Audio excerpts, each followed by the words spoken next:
chapter 3 is a continuation then of this call where Ezekiel is being invited. Well, his call is to be a watchman to the house of Israel. That watchman, again, is a really important symbolism that comes up, isn't it? I think the place where that really came to my mind was when I was in Israel and I went to an ancient city named Hatzor, which is in the northern Galilee. And this was a really, really major city during Old Testament times. And there is a watchtower there that you can go in and see and experience, right? And so it gave me this idea of ancient people didn't live, for the most part, within walled cities. They lived out in the surrounding areas where they had fields and they grew crops and things like that. But the watchman was this person who stood on this tower and looked out to see if there is any kind of armies coming. And Hatzor is right on this major thoroughfare that Nebuchadnezzar would have come through probably. And there's a kind of a place here, there's kind of a valley between two mountains where you can't see anything, and then there's a turn, and then it comes right past Hatzor. So for a watchman being there, his responsibility, as soon as those armies were seen by him, that he was to blow his shofar or his trumpet so that all of the people in the surrounding fields could know that something important is happening, and they could leave their fields and could come into the protection of the city.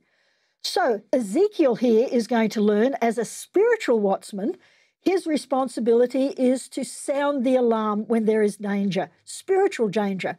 And if he sounds the alarm and people ignore them, then that's their responsibility. But if he fails to sound the alarm, then all of those people who die will be, he will be responsible for their deaths. And so the Lord is sending this up here, and he's kind of saying, Ezekiel, you have something important here.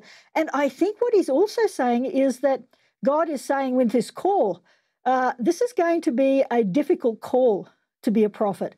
It's not going to be difficult in the sense of you're talking to people who don't speak your language, but it's going to be difficult because people don't want to listen to you. And so, and they're going to say nasty things to you. He says to me constantly, don't be afraid, don't be afraid. But also don't be rebellious like them and not do what I'm asking you to do because of fear of what they might do to you. So this imagery becomes really important. And you can see all of that in verses 15 through 20. If you read those, Gaye has beautifully encapsulated what the Lord's telling him in those verses there. And it's going to be picked up again later on in chapter 33 as well. So between chapters 4 through 7, you get Ezekiel starting his watchman job, which is to warn the people, but he does it in some really bizarre ways. If you read chapter 4 and 5, you're going to see him using some acting and some symbols to get people's attention, for them to say, what are you doing?